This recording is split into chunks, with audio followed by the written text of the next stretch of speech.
골로새서 2장 오늘은 8절에서부터 3장 1절까지 읽어보겠습니다. 좀 길지만 제가 읽어드리도록 하겠습니다. 326쪽 골로새서 2장 8절 이하 3장 1절까지. 누가 철학과 헛된 속임수로 너희를 사로잡을까 주의하라. 이것은 사람의 전통과 세상의 초등학문을 따르며 그리스도를 따름이 아니니라. 그 안에는 신성의 모든 충만이 육체로 거하시고 너희도 그 안에서 충만하여졌으니 그는 모든 통치자와 권세의 머리시라. 또 그 안에서 너희가 손으로 하지 아니한 할례를 받았으니 곧 육의 몸을 벗는 것이요 그리스도의 할례니라. 너희가 침례로 그리스도와 함께 장사되고 또 죽은 자들 가운데서 그를 일으키신 하나님의 역사를 믿음으로 말미암아 그 안에서 함께 일으키심을 받았느니라. 또 범죄와 육체의 무할례로 죽었던 너희를 하나님이 그와 함께 살리시고 우리의 모든 죄를 사하시고 우리를 거스리고 불리하게 하는 법조문으로 쓴 증서를 지우시고 제하여 버리사 십자가에 못 박으시고 통치자들과 권세들을 무력화하여 드러내어 구경거리로 삼으시고 십자가로 그들을 이기셨느니라. 그러므로 먹고 마시는 것과 절기나 초하루나 안식일을 이유로 누구든지 너희를 비판하지 못하게 하라. 이것들은 장래일의 그림자이나 몸은 그리스도의 것이니라. 아무도 꾸며낸 겸손과 천사 숭배를 이유로 너희를 정죄하지 못하게 하라. 그가 그 본 것에 의지하여 그 육신의 생각을 따라 헛되이 과장하고 머리를 붙들지 아니하는지라. 온몸이 머리로 말미암아 마디와 힘줄로 공급함을 받고 연합하여 하나님이 자라게 하시는으로 자라느니라.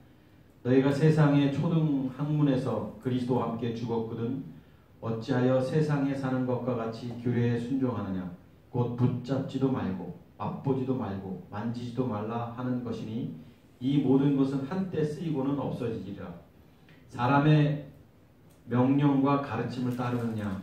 이것들은 자의적 숭배와 겸손과 몸을 괴롭게 하는 데는 지혜 있는 모양이나 오직 육체에 따르는 것을 금하는 데는 조금도 유익이 없느니라. 그러므로 너희가 그리스도와 함께 살리심을 받았으면 위의 것을 찾으라. 거기는 그리스도께서 하나님 우편에 앉아 계시느니라. 아멘. 우리가 주일마다 골로새서 말씀 보고 있죠. 그래서 골로새서 우리가 1장부터 계속 봤습니다만 사도 바울이 골로새 교회 성도들을 향해서 말씀하고 있는 영적 메시지였죠.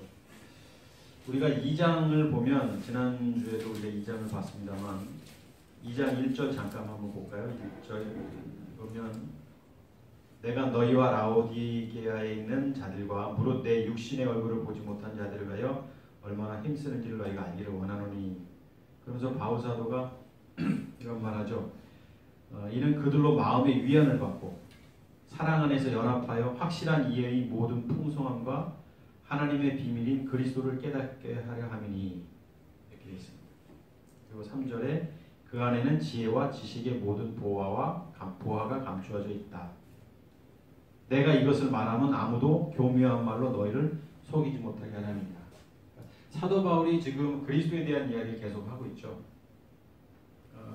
이 골로새 교회 성도들에게 그리스도에 대한 이야기를 하고 있습니다. 그래서 그리스도가 하나님의 비밀이다 이렇게 말하고 있죠. 1장에서도 계속 이 비밀은 만대와 만세로부터 감춰졌던 것인데 그 비밀이 무엇이냐. 그리스도다. 그리스도 안에서 완전한 자로 세우려 합니다. 이런 이야기들을 계속 하면서 지난주에 그 안에서 어떤 삶을 살라고 말하고 있냐면 너희가 그리스도를 주로 받았기 때문에 그 안에서 행하라 라는 말씀을 했죠. 그 안에서 행한다라는 게 페리파테오라는 단어였었어요. 이렇게 걷다, 함께 걷는 거죠. 우리가 그리스도인들은 주님과 함께 걷는 자들이 되죠. 그래서 제가 동행한다라는 단어로 표현을 썼던 것 같아요. 하나님의 자녀는 주님과 동행하는 삶을 살아야 됩니다. 그 안에서 우리가 힘을 얻는 거지. 그 안에서 그분이 사는 삶을 사는 거지. 주님과 동행하지도 않으면서 그리스도인이라고 말할 수 없는 거예요. 그래서 사도 바울은 아주 힘주어 이야기했던 겁니다. 지난주에. 그 안에서 페리파테오 걸어라. 또 그 안에서 뿌리를 박으라. 그리스도 안에서 뿌리를 박으라. 하나님의 비밀인 그리스도 안에서 뿌리를 박는다. 뿌리를 박는다라는 단어도 그 기초를 세우다라는 단어가 있어요. 리조라는 단어가 있었어요. 그러니까 기초를 세운다는 게 뭐냐면 모든 것이 그 기초로부터 오는 거예요. 삶에 내가 때로는 부닥치는 현실의 문제가 왜 없겠어요? 그래도 그 문제점을 주님이 뭐라고 말씀하시는지, 또 나와 함께 하시는 그 주님의 인도하시는 경험하는 삶이 또 그 안에 뿌리를 박는 거죠. 그러니까 내가 생각하고 내가 판단하는 내 가치관 이런 거 아니라 주님이 생각하는 대로 살아가는 게 그리스도인이라는 거죠. 또 믿음에 굳게 서서 세움을 받아 믿음에 굳게 서서 감사함을 넘치게 하라. 이게 이 말씀이 세움을 받는다라는 게 에코도메오라는 단어였어요. 기초를 세우다. 그러니까 자라가는 거예요. 우리 그리스도인들은 머물러서는 안 됩니다. 신앙이 어린 아이에서 또 청년에서 장년에 이렇게 자라가라. 이 말씀이 성경에 나와 있듯이 자라가는 거예요. 근데 자라가는 것이 어떻게 해야 자라가는 것 같아요? 인생의 고난을 통해서 자라갈 수 있는 겁니다. 우리 그리스도인들은. 그래서 세상 사람들은 고난이 오면 난망하고 좌절하고 또 가슴 아파하고 심지어 극단적인 결단까지 하는 사람도 있지만 우리는 고난이 오면 감사해야 되죠. 왜냐하면 이런 걸 통해서 내가 성숙해져 가는 거거든요. 그런데 영적 권위자 이 사단 마귀는 우리를 힘들게 하는 게 뭐가 있겠어요? 현대인들에게 있어서 가장 문제가 되는 게 돈입니다. 돈. 물질적인 거예요. 이걸 가지고 사단을 우리를 힘들게 해요. 여기 넘어가서는 안 되죠. 아무리 힘들고 어려워도 또 우리가 그 안에서 부닥치면서 살아가는 거예요.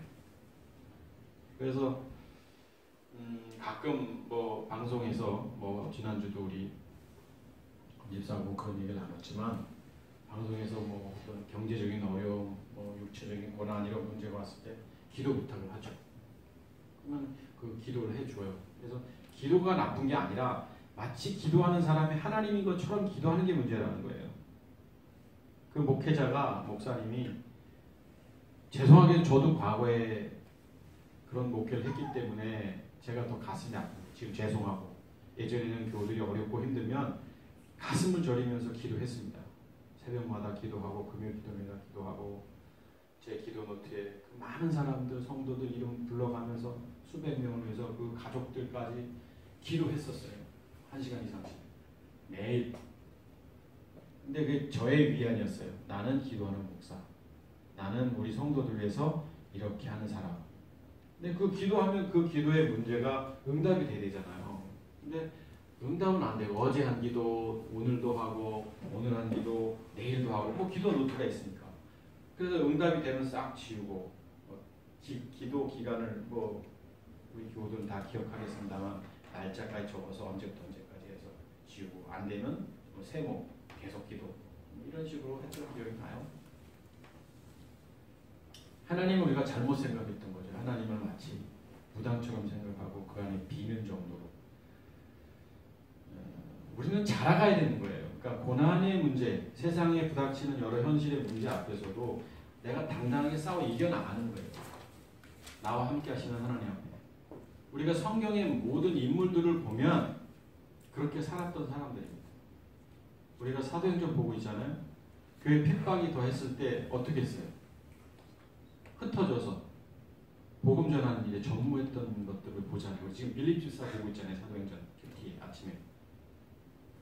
사마리아 성에 가서 더 담대하게 고난이 오니까 우리는 본질이 분명한 사람들이기 때문에 우리는 복음 앞에 본질이 세워진 사람들이잖아요. 그러니까 아무리 고난이 오면 올수록 가서 고난을 해결하려고 씨름한 게 아니라 흩어져서 사마리아 성에 가서 복음을 전했어요. 그리스도의 복음을 전했다 이렇게 되어 있습니다. 그러니까 본질로 우리는 돌아와야 되는 거예요. 그러니까 현실의 문제 앞에 연약해지는 게 아니라 믿음을 가진 사람답게 믿음 안에 굳게 서서 감사하며 살아야 되는 게 이제 지난주까지 보았던 말씀이에요. 연이어서 오늘 8장 1절에 굉장히 중요한 말씀을 하는데 누가 철학과 헛된 속임수, 여기 누가가 누구냐는 거죠. 누가 어떤 이들이 당시 유대 지도자들이기도 하고 율법학자이기도 하고 여러 사람들이었을 거예요. 제사장들이기도 하죠. 사도행전에서 지금 보았지만 자 어떤 사람들이 철학과 헛된 속임수로 너희를 사로잡을까 주의하라. 조금 전에 제가 읽어드렸습니다만 2장 4절에 내가 이것을 말하면 무엇을 말하는 거예요? 하나님의 비밀이 그리스도를 깨닫게 하려느니라. 이것을 말하면 뭐죠? 아무도 교묘한 말로 너희를 속이지 못하게 하려 합니다. 그러니까 교묘한 말로 우리를 속이는 것들이 얼마나 많은지 몰라요. 그것을 뭐라고 표현하고 있냐면 오늘 철학 헛된 속임수라고 표현하고 있는데 그것으로 너희를 사로잡을까 주의하라. 우리가 그 철학과 헛된 속임수로 넘어가지 않기 위해서는 무엇에 바로 잡을 때? 어떤 것에? 그리스도 안에 바로 세워져 있을 때. 그래서 2장에 하나님의 비밀인 그리스도를 깨닫게 하려 하느니 그 안에는 지혜와 지식의 모든 보화가 감춰져 있다. 그러니까 너희들에게 아무리 어떤 철학, 어떤 헛된 속임수로 힘들게 한다 할지라도 유혹한다 할지라도 넘어가지 말아라. 그리스도 안에서 이겨라 이거죠. 근데 여기 철학이라는 단어, 철학이란다 그러면 우리가 보통 우리가 생각하는 그 철학적 개념 뭐 이렇게 생각할 수 있지만 당시에 지금 사도 바울이 말한 이 철학은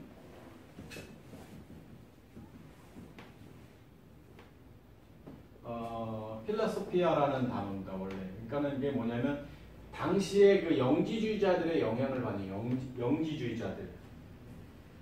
이거 굉장히 중요해요. 영지주의. 이 철학이라는 단어가 딱 오늘 여기 아마 성경 한 군데 나와요. 성경에. 영지주의자들. 영지주의자들이 어떤 사람들이에요? 이 사람들이. 이 사람들은 선각을 두 가지로 구분했고 물질의 세계와 영의 세계로 구분해서 물질, 눈에 보이는 현상들은 다 악한 거다. 영, 또 뭐 이런 것들은 선한 거다. 그런데 뭐가 문제냐면 하나님이 물질을 만들었다. 인간계를 만들었잖아요. 그러니까 하나님은 아주 저속한 신으로 본 거예요. 영지주의자들은. 그러니까 이들의 가르침이에요. 지금 여기 철학이라는 것은 영지주의자들의 가르침인데 당시에 이 영지주의자들의 영향을 교회가 너무 많이 받고 있었어요. 눈에 보이는 것들은 악한 거고 보이지 않는 것들이 선한 거다. 맞아요. 그런데 보이지 않는 게 다 선한 건가요? 보이지 않는 사탄, 그림자라고 표현하고 있죠 오늘. 뭐 이런 것들. 이게 선한 건가요? 그림자는 선한 거죠. 이건 율법이니까. 근데 그렇게 나누고 심지어 하나님을 비속한 신으로 보고 있는 이 영지주의자들의 가르침, 이걸 말하는 거예요 지금 사도 바울이. 그런데 교회 내에 이 영지주의자들의 영향이 너무 많았기 때문에 넘어가지 말라. 이 철학의 헛된 이 철학, 영지주의자들의 가르침. 그리고 그 다음 중요한 게 있어요. 또 우리가 넘어가지 말아야 할 게 뭐예요? 헛된 속임수. 이거는 그렇다 쳐요. 헛된 속임수가 뭐냐겠죠. 오늘 사도 바울이 골로새 교회 성도들을 향해서 말한 헛된 속임수가 뭐냐겠죠. 헛된 속임수. 너무 중요한 겁니다. 지금 우리 교회, 한국 교회 이 헛된 속임수 가운데 있어요. 뭐 이게 나쁜 단어인 것 같지만 좋은 거기도 하고 나쁜 거기도 해요. 어떻게 해석하느냐에 따라서. 우리 교회도 예전엔 다 이렇게 살았어요. 그러니까 신앙생활을 하면서 우리가 참된 신앙인이 어떤 사람이겠어요? 교회 열심히 다니고 또 시간을 정해놓고 기도하고 또 물질로 하나님 앞에 헌금도 하고 또 뭐 봉사도 하고 충성도 하고 하는 게 신앙이 좋은 사람이겠어요? 성경이 그렇게 나와 있나요? 그런데 교회는 그걸 가르쳤어요. 저희 교회도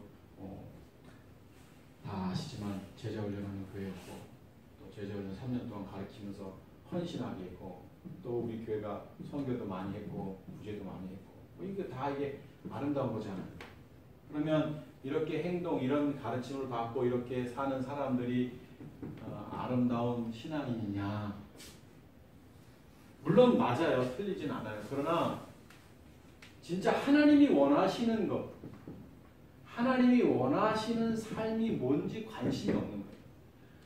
기도, 헌신, 충성, 봉사, 조나 하나님이 원하시는 기도, 하나님이 원하시는 헌신, 하나님이 원하시는 선교, 하나님이 원하시는 구제가 아니라 제도적 구제, 제도적 헌신, 교회 시스템적인 어느 목회자의 철학 속에서 이런 것들이 있다면 이건 잘못된 것이었지 않느냐. 지금 교회 내에 헛된 속임수라고 말하고 있는 이것이 도대체 뭐냐라는 거죠. 오늘 보았던 골로새서서. 헛된 속임수로 너희를 잡을까 주의하라. 이것은 라고 말하면서 이게 뭐예요? 사람의 전통, 세상의 초등 학문을 의미요. 여기 사람의 전통, 초등 학문. 초등 학문 하면 여러분 생각나는 게 뭐 있어요? 초등 학문. 율법이잖아요. 율법. 그리스도교를 인도하는 그 초등 학문, 율법. 로마서 3장 20절 한번 볼까요? 로마서 3장 20절을 보면 그러므로 율법의 행위로 그의 앞에 의롭다 하심을 얻을 육체가 없다 이렇게 있죠. 율법으로는 죄를 깨달음이니라. 이제는 율법 외에 하나님의 한 의가 나타났으니 율법과 선지자들에게 증거를 받은 것이라. 곧 예수 그리스도를 믿음으로 말미암아 모든 믿는 자에게 미치는 하나님의 의인이 차별이 없느니라. 그러니까 율법과 또 예수 그리스도를 믿는 믿음 이렇게 나와 있는데 율법으로는 우리를 의롭게 할 수가 없고 율법으로는 죄를 깨닫게 하니라 이렇게 있잖아요. 율법은 굉장히 중요한 겁니다.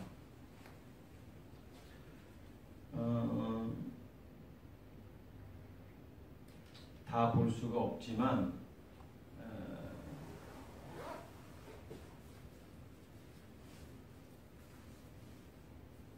한 절만 더 봤으면 좋겠네요.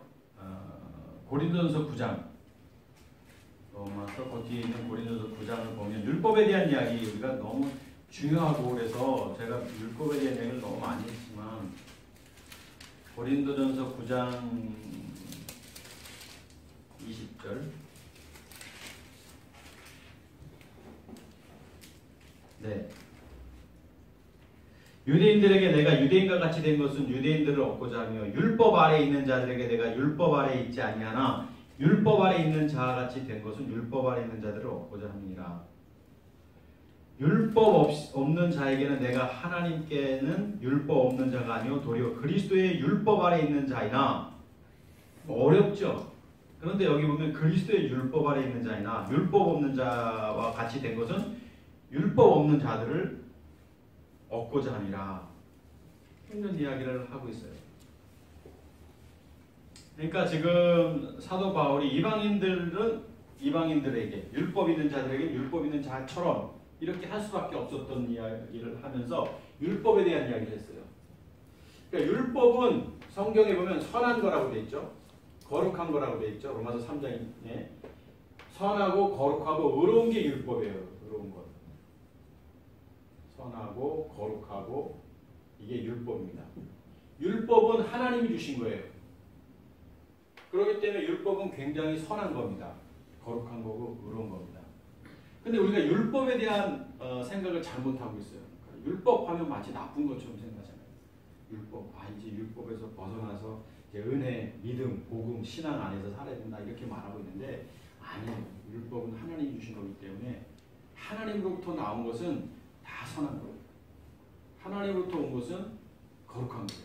하나님으로부터 온 것은 의로운 거예요. 그래서 율법은 좋은 거예요. 좋은 거. 나쁜 게 아닙니다. 반드시 필요한 거예요. 신앙이 있어서 율법은.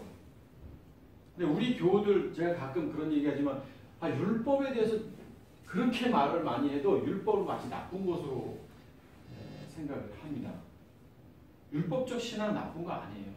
그런데 율법적 신앙에 머물러서는 안 되는 거예요. 율법적 신앙에 머물러서. 율법은 선하고 거룩하고 의로운 거지만 이것은 뭐라고 되어 있어요? 율법은 초등학문이에요. 언제? 그리스도가 오기까지. 초등학문, 초등교사. 그래서 우리가 어느 시점까지는 율법이 반드시 필요한 겁니다. 그리고 이제 그리스도께서 이 땅에 오시고 말미암아 이제 율법은 여기서부터 이제 없어. 그리스도의 율법이라고 아까 조금 전에 나왔잖아요. 뭐 굳이 그리스도의 율법이라고 성경에 나와 있지만 이게 바로 뭐냐면 이게 믿음이고 이게 신앙이고 그런 거예요. 근데 우리가 율법적인 삶도 살지도 않으면서 율법을 이야기할 수 없잖아요. 그러니까 사도 바울이 율법 안에 살아봤고 율법 안에서 율법 없는 자들은 율법 있는 자들과 율법 없는 자들에게는 율법을 말하고 율법 안에 있는 자들 안에서는 내가 율법 안에서 살았고 이런 이야기하면서 율법을 얘기한 게 아니에요. 율법은 여기까지다. 여기까지.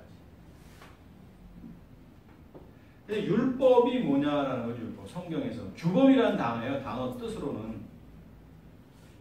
타당하거나 올바른 것. 그러니까 율법이라는 단어 자체는 타당하거나 올바른 것. 사전적 의미입니다. 올바른 것. 나쁜 게 아니에요. 노모스라는 단어거든요. 이게 명사고 동사는 네오라는 단어일 거예요. 네오. 그러니까 율법은 뭔가 옳은 규범이에요. 영어로는 law겠죠. L-A-W죠. 그러니까 옳은 거예요. 그러니까 이게 나쁜 게 아닙니다. 그런데 우리는 율법을 마치 나쁜 것으로 생각하는 게 문제라는. 그런데 율법으로는 안 되는 거예요. 왜? 율법을 지킬 수 있는 사람이 이 지구상에 아무도 없기 때문에 그런 거예요. 율법은 선한 거고 거룩한 거고 의로운 거지만 율법적 삶을 통해서 구원받을 수가 없는 거예요. 율법을 통해서 우리가 깨달아야 될 게 뭐냐면 이 노모스를 가지고 율법으로는 아까도 우리가 봤죠. 깨닫는 거예요. 깨닫는 거. 무엇을 깨닫는 거예요? 죄를 깨닫는 거예요. 그러니까 율법적 삶을 통해서 내가 열심히 신앙생활하고 내가 열심히 최선을 다해 보지만 결국 뭘 깨달아요? 나라는 존재를 깨닫는 게 율법을 통해서. 율법에 비춰보니까 사랑하라, 헌신하라, 봉사하라, 사랑할 수 없는 나를 깨닫는 거예요. 사랑하지 못하는 나. 여러분 우리가 사랑을 한다고 말하지만 못합니다. 인간은 사랑할 수 없는 존재예요. 아무리 사랑한다고 말해도 사랑할 수 없는 존재가 인간이죠. 그러니까 율법을 통해서 하나님 우리 사랑하라. 그러면 사랑하라는 게 아니라 사랑해봐라예요. 원래는. 해보니까 안 되는 거예요. 아, 내 사랑으로는 안 되는구나. 주님의 사랑만이 진짜 사랑이구나. 하나님의 사랑만이 이 아가페 사랑만이 진짜 사랑이구나를 깨닫는 거예요. 그러면서 나라는 존재 자체가 뭐예요? 죄인이구나를 깨달는 거예요. 율법을 통해서. 사랑해보니까 안 되는 거예요. 제한된 사랑을 하고 심지어 내가 그렇게 사랑했던 내 자식도 어느 날 얄밉고 밉고 이 관계 속에서 사랑이라는 것이 인간은 죄성이 있기 때문에 안 되는 거예요. 심지어 뭐 헌신이요? 여러분 헌신 어디까지 할 거예요? 엊그제 제가 그랬어요. 우리 건집사한테. 아, 자네는 문제가 있다고. 문제가. 목숨을 안 바친다고 주님 앞에. 어떤 의미인지 그냥 자기 생각으로 판단했겠지만 우리 교우들에게 말씀하는 게 목숨을 바친다는 게 뭐예요? 이게 율법적 가치관에서 목숨을 바치는 게 아니에요. 내가 없고 내 안에 그리스도가 살기 때문에 그리스도 앞에 순종하는 게 목숨을 바치는 거예요. 주님이 하라면 하는 거고 주님이 하지 말라면 하지 않는 게 목숨을 바치는 거지. 내가 뭐 가진 게 있다고 목숨을 바쳐요? 여러분이 가진 게 있으면 얼마나 가졌다고. 여러분이 돈 있으면 얼마나 돈 있어요. 여러분 전 재산 바치라면 바치겠어요? 말도 안 돼. 그게 말이 되냐고. 무슨 교회에서 뭐 전 재산을 바쳐라. 사도행전을 봐라. 내 것을 내 것이라 여기지 아니하고 재산을 팔아서 가난한 자들 나눠줬던 거 계속 우리 보잖아요. 그게 그 재산이냐고요. 그 재산이냐고. 아닌 거 우리가 큐티 시간에 봤잖아요. 바치라고 해도 못 바쳐요. 여러분 교회가 예를 들어서 3천만 원만 헌금하십시오. 할 사람이 어디 있어요? 말도 안 되지. 하나님이 돈이 없나요? 그까지 3천만 원 달라고. 건축하니까 건축원금 내라. 뭐 하니까 뭐 해라. 제발 좀 그러지 않았으면 좋겠어요. 헌신인 거예요. 그런데 안 되는 걸 아는 거예요. 아, 나라는 존재는 아무리 내가 헌신하려도 안 되는구나. 내가 충성을 하려고 해도 결국에 결정적인 순간에 돌아서는 게 인간인 거예요. 봉사도 마찬가지예요. 그러니까 율법이 우리에게 주어진 것은 뭐냐면 나라는 존재가 안 되는구나. 나는 결국에는 죄인이구나를 깨닫기 위해서. 그래서 율법이 우리에게 주어진 것은 죄를 깨닫게 하려 합니다. 반드시 필요한 거예요. 율법적 삶이. 저도 수십 년 동안 지금까지 36년 목회하면서 30년을 율법 아래서 살았고 교우들을 가르쳤고 이게 잘못됐다는 것을 알았잖아요. 그러니까 율법이 나쁜 거는 아니라고 했습니다. 선하고 거룩하고 의로운 거예요. 그런데 이 하나님으로부터 온 율법을 통해서 깨달아야 되는 거예요. 내가 뭔지를. 그런데 지금 교회 내 율법 이게 헛된 속임수였어요. 이것이 만연되어 있기 때문에 오늘 바울사도가 골로새 교회 성도들을 향해서 혹시 이 율법이 너희를 사로잡을까 주의하라. 전도해야죠. 우리는 충성해야죠.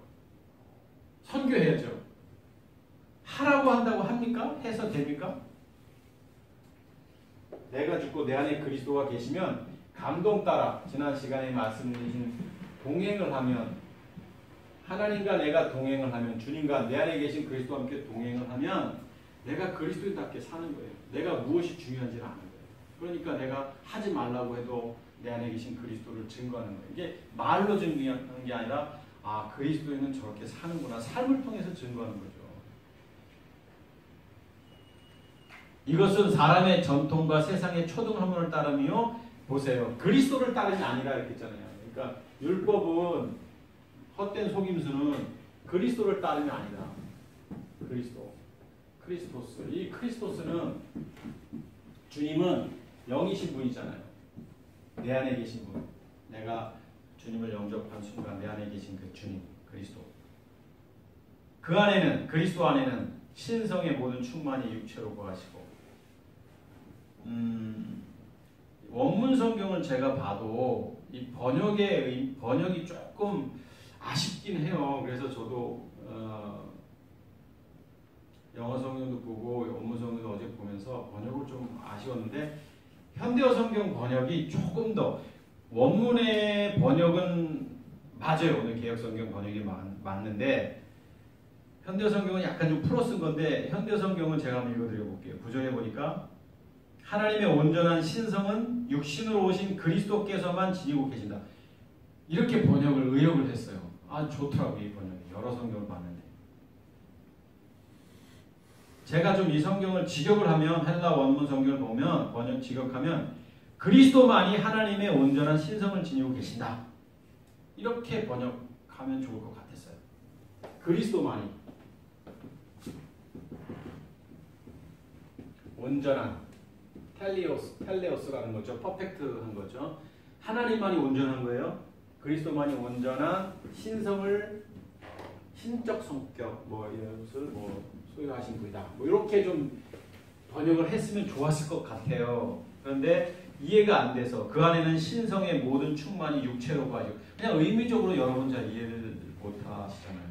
그러니까 주님만이 온전한 신성을 지니고 계신다는 거예요. 그리스도만이 온전하시다는 거예요. 그리스도만이 쉽게 표현하면 여러분 그리스도만이 온전하신 거예요. 이 세상에 선하신 이는 하나님 한 분밖에 없다고 말씀하셨으니까 하나님의 아들이신 그리스도만이 선하신 거예요. 이 세상을 창조하신 분. 그래서 또 10절에는 너희도 그 안에서 충만해졌으니 그리스도 안에서 충만해졌으니 지금 자꾸 그를 그리스도라고 제가 말하는 이유는 뭐냐면 앞서 1장에서 2장에서 하나님의 비밀인 그리스도를 깨닫게 하려 함이니라고 하면서 그리스도에 대한 이야기 계속하는 거예요. 그리스도에 대한 이야기. 부활하신 주님 얘기하는 거죠. 그러면서 너희도 그리스도 안에서 충만해졌으니 그렇죠. 우리가 그리스도로 말미암아 충만해졌고 그리스도는 모든 통치자와 권세의 머리시라. 여기도 번역이 좀 아쉽긴 하지만 그냥 넘어가십시다. 시간이 너무 없으니까. 또 그 안에서 그리스도 안에서 너희가 손으로 하지 아니한 할례를 받았으니 그리스도 안에서 손으로 하지 아니한 할례. 손으로 한 할례는 뭐예요? 당시에 그 할례 안지 8일 만에 아이의 그 표피를 자르는 그거 있잖아요. 그래서 그게 손으로 한 할례. 그런데 너희는 뭐라고 되어 있어요? 그런 할례를 받지 아니하고 육의 몸을 벗는 것. 그리스도의 할례를 받았다. 이렇게 되어 있잖아요. 육의 몸을 벗는 것이 뭐예요? 육의 몸을 벗는 것. 얻는 것. 또 뭐라고 되어 있냐면 그리스도의 할례. 육의 몸을 벗는 것. 성령을 통해서 우리가 육체를 십자가에 못 박는 믿음의 행위죠. 이게 그리스도의 침례라는 거죠. 내가 죽고 내 안에 그리스도가 사는 거. 이런 할례를 받은 거예요. 유대인들은 할례 받지 않으면 구원 못 받았고 할례 받으면 구원 받았고 쉽게 그냥 말하는 겁니다. 할례 받지 않은 자는 무할례자는 이건 하나님의 자녀도 아니라고 당시의 문화를 우리가 이해하면 그렇게 생각했었어요. 할례자냐 무할례자냐 막 이렇게. 너희는 그랬지만 그거 아니다. 그건 뭐예요? 헛된 속임수다. 진짜는 뭐예요? 그리스도의 할례다. 그리스도의 할례가 뭐예요? 그리스도와 함께 십자가에 못 박혔나니 이제는 내가 아니요 내 안에 그리스도께서 다시 사실 것이다. 이게 그리스도의 할례인 거예요. 내가 죽고 내 안에 그리스도가 사는 게. 그까지 표피 좀 잘랐다고 구원받아요? 말이 안 되지. 너희가 세례로 침례로 그리스도와 함께 장사되고 그렇잖아요. 주님과 함께 그리스도와 함께 우리가 죽었잖아요. 십자가에서. 뭐 때문에? 뭐가? 육체 때문에. 소마. 죄의 몸이라고 돼 있고 사망의 몸이라고 표현돼 있고 육체라고 표현된 이거. 이게 문제인 거예요. 이게. 그래서 이게 문제이기 때문에 율법이 주어지는 겁니다. 율법이. 노모스가 주어지는 거예요. 율법을 통해서 야 이거 문제다. 아 이거 문제 육체. 육체를 가지고 니네가 해봐라. 아무리 해도 되냐? 안 된다라는 이것을 깨닫고 나니까 사도 바울이 밤에색 도상에서 돌이키고 베드로가 주님을 부인했다가 디베레 바닷가에서 그 숯불에서 돌이키는 거예요. 주님을 만나는 거예요. 아무리 주는 그리스도시요 살아계신 하나님의 아들이라고 믿음을 고백했던 베드로조차도 이 육체의 모습. 그래서 사단아 내 뒤로 물러가라. 주님이 말씀하셨던 건 뭐냐면 이 육체의 행위. 너가 사단. 조금 전까지는 이거 네가 말한 게 아니고 하나님이 네 입을 통해서 말씀하셨다라고 칭찬까지 받았는데 내가 이제 죽어야 된다 말하니까 사단아 물러가라. 뭐 때문에? 육체 때문에 그런 거예요. 그래서 인간은 이것 때문에 문제가 돼요. 그래서 우리가 예수님이 십자가에 못 박혀 돌아가셔서 그리스도로 부활하신 그 이유가 뭐냐면 우리에게 보여주는 거예요. 이게 문제라는 것을. 그래서 예수님이 어떻게 해요? 고린도에서 보면 로마서도 그렇고 율법 아래에 나게 하신 것은 이렇게 됐잖아요. 율법 아래에 나셨다. 예수님이 율법 아래에 나신 게 뭐예요? 그래서 제가 심지어 조심스럽지만 예수님은 율법이다라고 말씀드렸잖아요. 율법 아래 나게 하신 것에 대한 원어의 의미를 제가 늘 말씀드렸고 율법을 나쁜 거로 보니까 예수님 율법 말이 안 된다 이렇게 생각하는데 그게 아니에요. 율법은 선하고 거룩하고 예수님은 선하신 분이 거룩하신 분이 의로우신 분인데 근데 이분이 죽으셔야 되만 십자가에 죽지 아니하면 부활할 수가 없는 거예요. 부활하신 그리스도를 우리가 만나고 있잖아요. 지금. 그러니까 우리가 성경을 좀 자세히 봐야 되는데 오늘 성경도 다 그리스도에 대한 이야기인데 사도행전 이후에는 다 그리스도에 대한 이야기입니다. 요한계시록까지. 자, 그리스도와 함께 장사되고 또 뭐 일으키심을 받았고 또 범죄와 육체의 무할례로 죽었던 너희를 하나님이 그와 함께 살리시고 그리스도와 함께 살리셨잖아요. 우리도 이 육체 때문에 죽을 수밖에 없었는데 우리도 그와 함께 십자가를 못 박혀 죽는 거예요. 그래서 아무든지 나를 따라오려거든 자기를 부인하고 자기 십자가를 지고 나를 쫓을 것이니라. 자기 십자가. 육체를 십자가에 못 박는 믿음의 행위가 반드시 있어야 되는 거예요. 이거 없이 뭐 예수님 영접해서 구원받았다 이런 말 다 믿으면 안 돼요. 영접이 뭔지도 모르고. 예수가 그리스도이심을 믿어야 되는 거죠. 또 범죄와 육체의 무할례로 죽었던 너희를 하나님이 그와 함께 살리셨고 우리의 모든 죄를 사하시고 우리를 거스리고 불리하게 하는 법조문. 이게 다 뭐냐면 율법이죠. 우리를 거스리고 불리하게 하는 법조문. 율법에 비춰보면 우리는 다 죄인이에요. 율법 안에서 우리가 인정받을 만한 사람이 어디 있겠어요?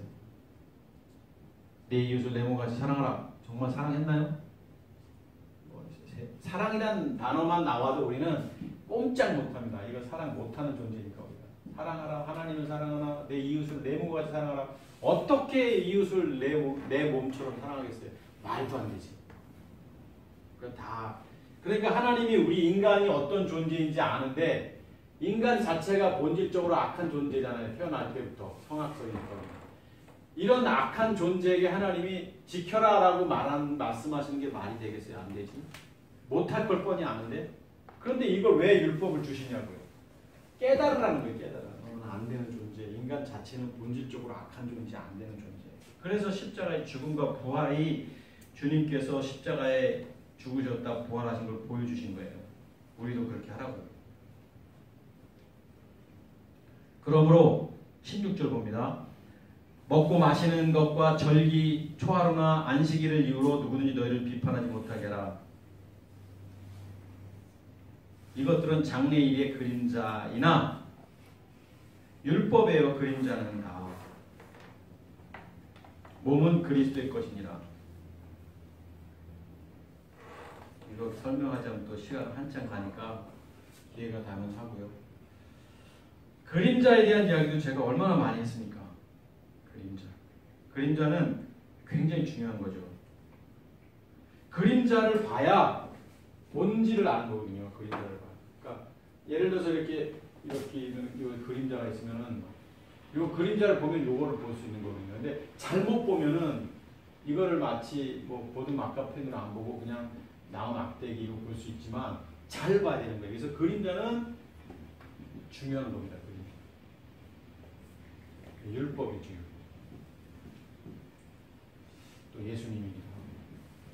예수님을 봐야 우리가 부활하신 주님, 뭐 같은 분입니다. 그리스도를 보는 거예요. 영이신 분. 이게 로마서 편대로 육신으로는 성결의 영, 육신으로는 다윗의 혈통으로부터 나셨고 성결의 영으로는 영이신 그리스도 같은 분이지만 예수님을 보면 그리스도를 보면 그 그림자의 라인. 그래서 예수님의 십자가의 죽음을 통해서 이제 그리스도. 아무도 꾸며낸 겸손과 여기 넘어가면 안 돼요. 우리가 교회 집사님, 목사님, 장로님 하면서 겸손하게 말이죠. 사는 것 같아도 거듭나지 아니한 사람들은 다 속이 썩었고 다 거짓말하는 거예요. 한국 교회가 문제가 되는 것은 가짜 그리스도인들 때문에 그래요. 가짜 목회자 때문에 그래요. 목사님 제 자신이 좀 부끄럽죠. 저도 그렇게 살았던 사람이니까 이렇게 말하는 거 힘들었어요.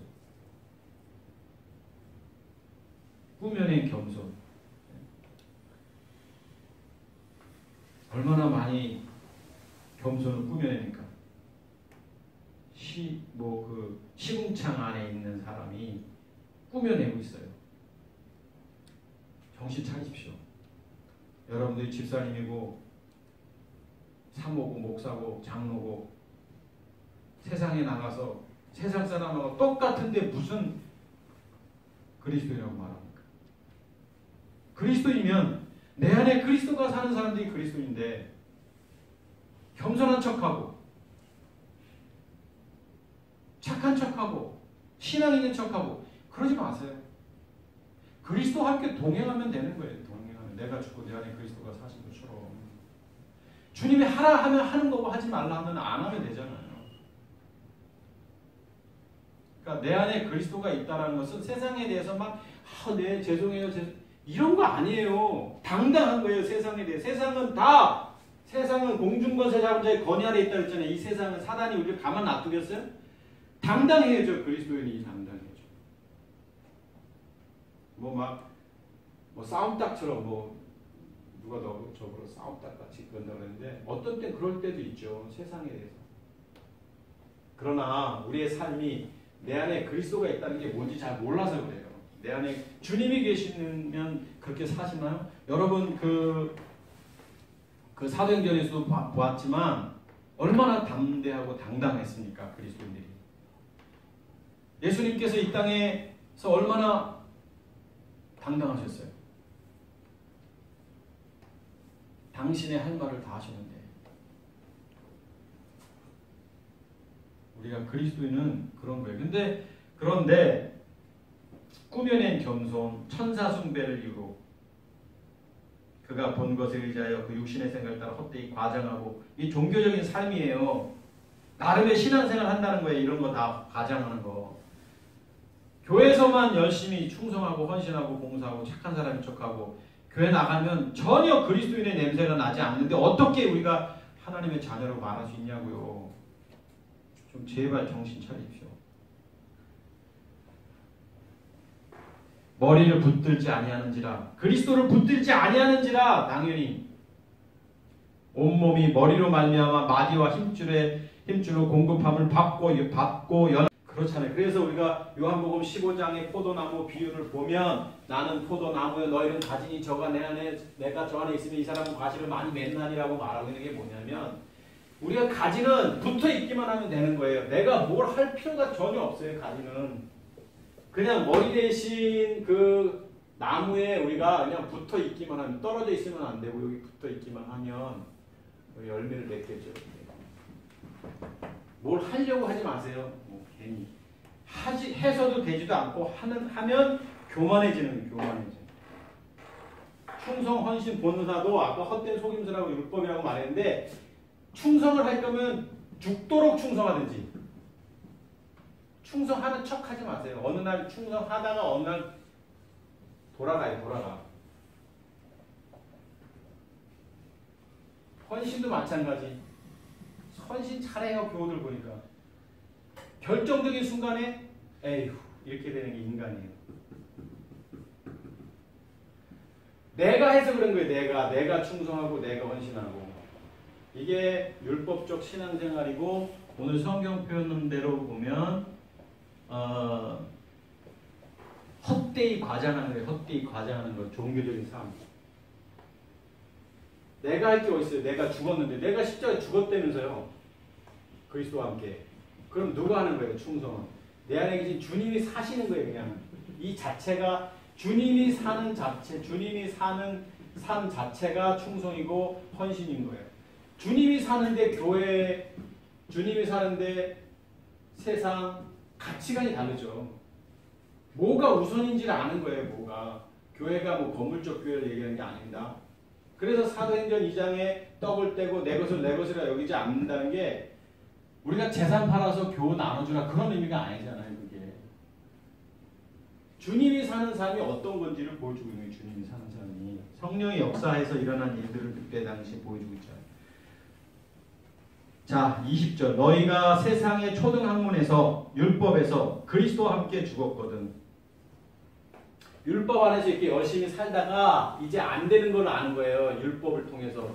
아, 이게 나라는 존재는 안 되는구나 깨닫고 나는 순간 그리스도와 함께, 여기 뭐 예수님과 함께를 안 걸고 성경에 그리스도와 함께라고 표현하고 있잖아요. 그러니까 너희가 그리스도와 함께 십자가에 못 박았다라고 한 말을 왜 그리스도라고 표현했겠어요? 왜 예수님이라고 안 그랬겠어요?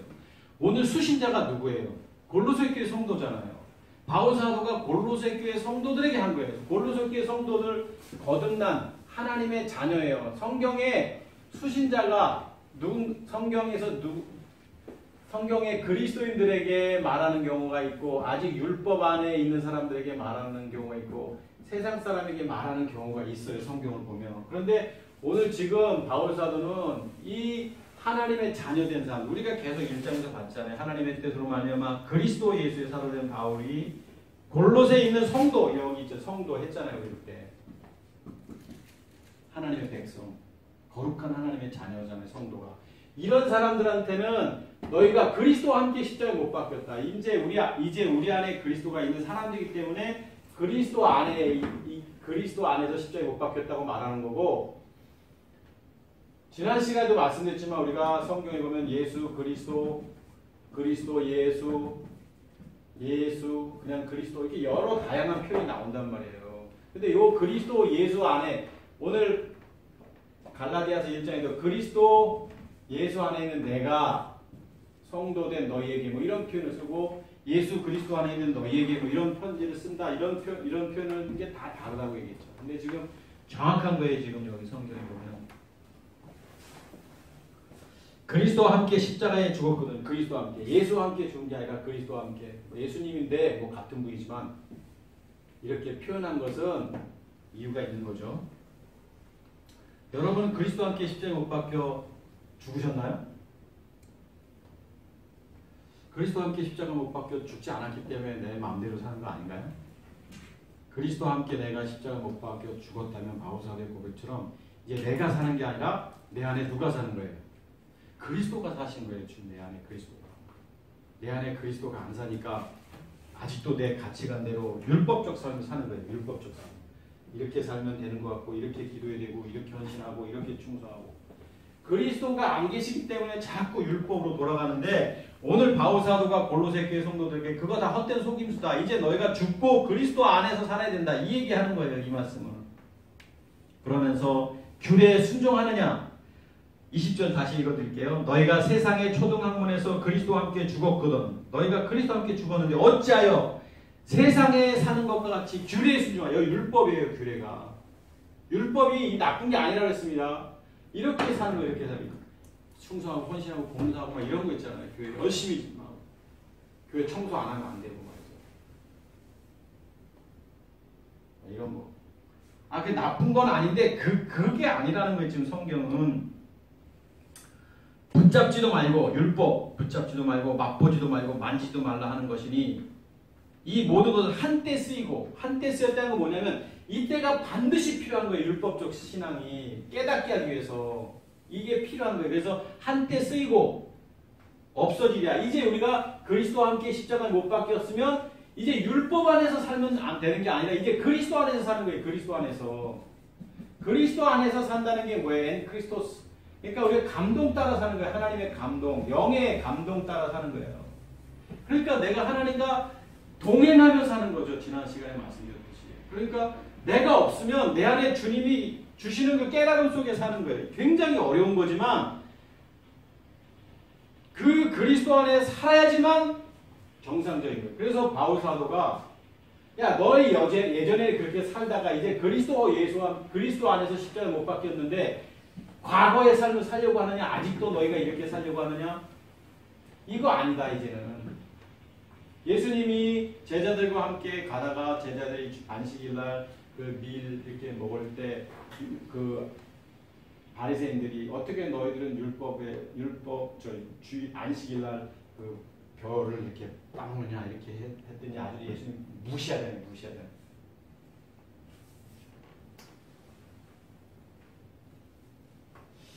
여러분 제발 우리가 십자가에서 육체를 그리스도와 함께 못 박은 사람들이라면 좀 이 안에 살지 말고 충성도 하지 말고 헌신도 하지 마세요.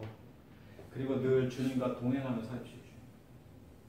주님이 내 안에 감동을 주신다. 그러니까 영적으로 민감할 수밖에 없어요. 그러니까 아무리 고난이 오고 아무리 어려움이 오고 환난이 오면 율법 안에 있는 사람은 어떻게 해요? 하나님 이 고난의 문제를 해결해 주십시오. 하나님 이 어려움 속에서 견뎌낼 수 있는 힘도 주시고 용기도 주십시오. 나쁜 거예요. 이거 잘못된 거예요. 아주 나쁜 거예요. 이때는 해야죠. 이때는. 이 안에 있으면 그렇게 해야죠. 이 안에서는 하나님 고난도 이길 수 있는 힘을 주시고 하나님 이 어려움 속에서 우리 정말 힘도 주십시오. 심지어 하나님 이번에 우리 아들이 대학 시험 보는데 잘 보게 해주십시오. 하나님을 하여튼 간에 뭐 무당처럼 만드는 게 있다. 이때는 어쩔 수 없이. 근데 아닌 걸 아는 거예요. 이게 아니구나. 이건 깨닫게 하는 거구나. 그리고 나서 내가 하나님의 자녀가 된 순간은 고난이 오면 어떻게 하라고요? 고난을 하나님 이길 수 있게 해주십시오 하지 말고 고난 오면 내가 믿음을 하나님 앞에 보여줄 수 있는 기회를 주셔서 감사합니다. 이 고난에 쓰러지지 않는 나 자신을 하나님 보십시오. 이게 신앙이죠. 스테반 집사가 그 앞에서 당당하고 돌에 맞아 죽을 때 그때 우리 사도행전 10장 보잖아요. 저들의 죄를 용서해 주십시오라고 했던 그 기도가 이 고난을 해결해 주십시오 기도냐고요. 우리는 다 고난이 오면 막 작정기도 하고 금식기도 하고 철야기도 하고 다 쓸데없는 거 하죠. 고난이 오면 고난 앞에 나를 돌아보고 그래 내가 죽으면 죽으리라. 하나님이 그래도 날 하나님 자녀 삼으셨는데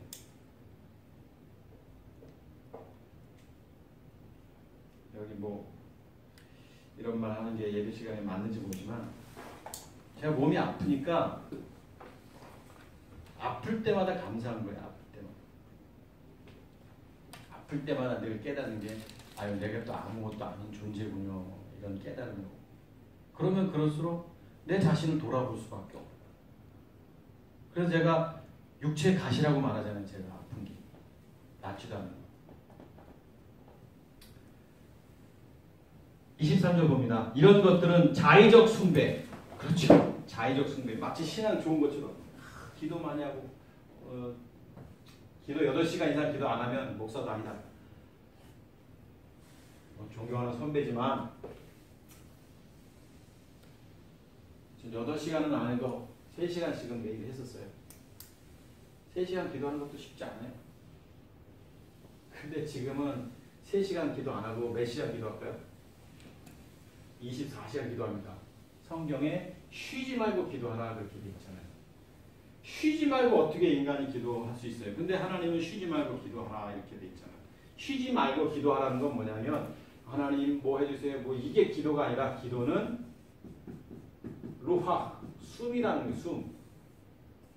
숨이라는 건 뭐냐면 안 쉬면 안 되는 거예요. 그러니까 기도라는 것은 숨 쉬는 것과 마찬가지인 거예요. 그러니까 쉬지 않을 수밖에 없는 거예요. 이게 뭐예요? 그리스도가 사는 삶이에요. 그리고 내 안에 계신 그리스도. 이게 기도지. 그러니까 내가 그냥 그리스도로 살아가는 자체가 기도인 거예요. 기도에 대한 개념을 프레이로 뭐 무릎을 꿇고 뭐 하는 그럼 어떻게 쉬지 말고 기도하라고 주님이 말씀하시냐고. 말이 안 되지. 기도에 대한 개념도 잘못 알고 있는 거예요. 다 엎드려서 뭐 하나님 자녀 건강을 위해서 사업을 위해서 뭐 하나님이 그런 하나님밖에 안 됩니까? 하나님은 우리가 동행하시는 거예요. 잠시입니다, 여러분. 이 세상에서요, 여러분 살면 얼마 삽니까? 우리가 100세시니까 100세라고 하십시다. 이 나그네와 같고 아기와 같은 잠깐 살다가 우리 영원한 하나님의 나라에서 사는 이게 있기 때문에 이 세상에서의 잠깐 삶을 목숨 걸지 말자는 거예요. 이때는 어떻게 하는 거예요? 좀 힘들어도, 좀 버거워도, 말이 안 될 정도로 오해를 받아도 주님 앞에 내가 붙들림 말아서 살다가 어느 때가 되면 가는 거예요. 그래서 인간은 죽음에 대한 정의를 어떻게 내리고 있죠? 스테반 집사님이 저도의 죄를 용서해 주십시오라고 그 다음 절에 나오잖아요. 잔다 이렇게 돼 있어요. 잔다. 죽음이 없는 거예요. 그리스도인은.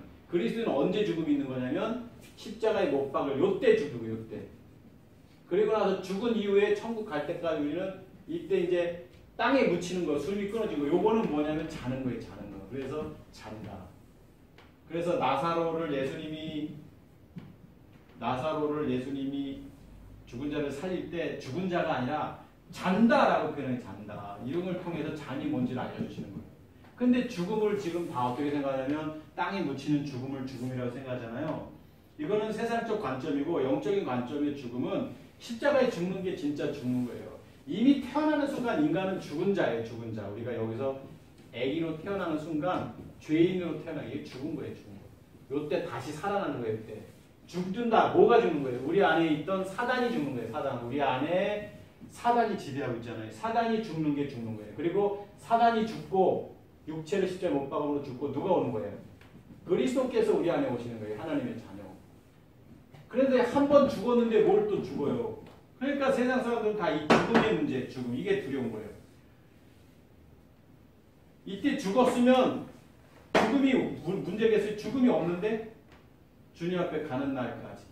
그러니까 죽음에 대한 이야기를 제가 가끔 몇 주 전에 지금 죽어도 행복하다는 말 했을 때 오해를 하셨지만 마찬가지예요. 전 지금 죽어도 행복하기 원하면 이미 죽었고 살다가 때가 돼서 하나님이 부르시는데 행복한 거 아니냐고요. 그러니까 가치관이 바뀌지 않으면 이 세상을 보는 가치관이 바뀌지 않으면 성경적 가치관이 보일 수가 없는 거예요. 주님은 다 이상한 말, 비유로 말씀하시는데 당시에 제자들이 이해 못했거든요. 그런데 지금 성경을 그냥 현재의 시각으로 성경을 보니까 이상하게 해석을 하고 과거에 제가 그랬고 우리 교우들이 그랬죠. 이제는 그러면 안 되죠. 성경이 지금 제가 읽어드리는 거 외에 또 뭐 있어요? 딴 거 아무것도 한 것도 없죠. 그러므로 3장 1절 너희가 그리스도와 함께 살리심을 받았으면 자 십자가에 죽었어요. 그리스도와 함께 살리심을 받았어요. 그랬으면 위의 것을 찾으라. 위의 것이 뭐예요? 하나님 거 뭐 그런 거겠죠. 거기는 그리스도께서 하나님 우편에 계시냐. 그러니까 그리스도네요. 그리스도께서 하나님 우편에 계시니까 그 그리스도 것을 찾으라. 그리스도. 그리고 이게 바로 성경에서 지금 골로새서에서 뭐라고 표현했어요? 계속 비밀이다라고 말하는 거예요. 시크릿. 뭐가 비밀이에요? 그리스도. 그런데 교회마다 다 그리스도에 대한 얘기를 안 해요. 지금 다 예수님 믿어라. 예수 안에는 행복이 있다. 예수 안에는 고난도 있다. 예수님 믿으면 뭐한다. 예수 하는데 그 예수님은 율법 안에 오셨고 그 예수님을 통해서 이제 거기까지 십자가 전까지 그리고 이제 그 예수님이 십자가에 못 박혀 돌아가셔서 그분이 부활하신 거예요. 그분이. 그래서 예수가 그리스도이심을 믿는 자마다 그 이름을 입어 생명을 얻는다고 요한일서 5장에 나와 있고 요한복음 1장에도 예수께서 그리스도이심을 믿는 자마다 예수께서 그리스도이심. 그래서 우리는 지금 예수님을 보면 그분이 하나님의 아들 그리스도구나. 육신으로는 다윗의 혈통으로는 아셨지만 성결의 영으로는 그리스도이신 영이신 그분이구나를 깨닫는 거예요. 그래서 그리스도와 함께 살리심을 받고 그리스도와 함께 죽고 뭐 이런 얘기를 아무리 성경에 써도 이해 못했죠. 그냥 다 이거를 예수님으로 바꿔버려요. 그래서 그냥 예수 그리스도 예수님과 함께 살리심을 받았다. 제자들이 부활하신 주님을 못 알아봤잖아요. 엠마오로 갈 때도 못 알아봤고 디베라 바닷가도 못 알아봤고 그리스도였기 때문에 못 알아본 거죠. 그리스도였기 때문에. 거기는 그리스도께서 하나님 우편에 계십니다. 성경은 참 쉽네요.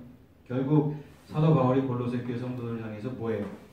자, 너희가 죽지 않았느냐? 그런데 헛된 속임수, 철학, 과거의 율법적인 삶을 살면 되겠느냐? 영지주의자들의 영향을 받으면 되겠느냐? 니네가 아직도 율법 아래 사느냐? 그럼 되겠느냐? 자, 한국교회. 지금도 너희가 율법 아래 살고 너희가 만든 가르침, 교회의 시스템, 교회의 교육, 목회자의 철학, 이것이 교회에 사로잡고 있잖아요. 예전에 우리 교회 기능은 딴 얘기하지 말고. 그런데 어느 날 보니까 이게 잘못된 걸 뒤늦게 깨닫고 그게 아니구나. 이제 내가 죽고 내 안에 그리스도가 사는 게 뭔지. 이게 왜 초등학문이고 왜 율법 아래 예수님이 오셨다고 말하고 있고 그리스도 안에 사는 게 뭔지. 왜 쉬지 말고 기도하고 항상 감사하고. 어떻게 항상 감사해요? 그리스도 안에 있을 때만 가능한 거죠. 그리스도와 함께 살리심을 받은 자들만이 가능한 거죠. 3장은 더 재밌는데요. 4절 한 절만 보겠습니다. 우리 생명이신 그리스도께서 나타나실 그때 너희도 그와 함께 영광 중에 나타나십니다. 여러분의 생명은 여러분께 아니라 그리스도. 얼마나 감사합니까? 생명 되신 주님이 우리와 함께하고 그분이 오늘 여러분과 함께하고 이제 그분이 사는 거죠. 내가 그분의 힘을 받아 사는 게 아니에요. 그분이 사는 거예요. 내가 죽고 내 안에 내가 죽었으니까 그 힘을 받아서 살 것도 없어요. 내가 죽고 내 안에 그리스도께서 다시 사신 것이다. 이게 복음이고 이게 그리스도인의 삶인 것입니다. 기도하겠습니다.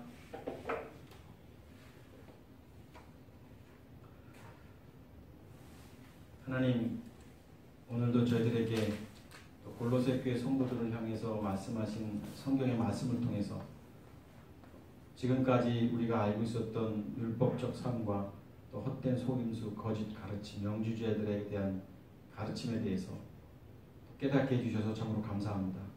내가 죽고 내 안에 그리스도가 사는 삶을 산다고 말하면서도 아직도 세상 환경에 치이고 또 그것에 사로잡혀 사는 어리석은 사람들의 모습이 아니라 이제는 정말 내가 그리스도인답게 세상 사람들과는 전혀 다른 사람으로 살아갈 수 있도록 하나님 역사하여 주시옵소서. 이제는 우리 주 예수 그리스도의 은혜와 아버지 하나님의 극진하신 사랑과 성령님의 내주동행 교통하신 사랑하는 모든 가족들 머리 위에 이제로부터 영원토록 함께 있을지어다. 아멘.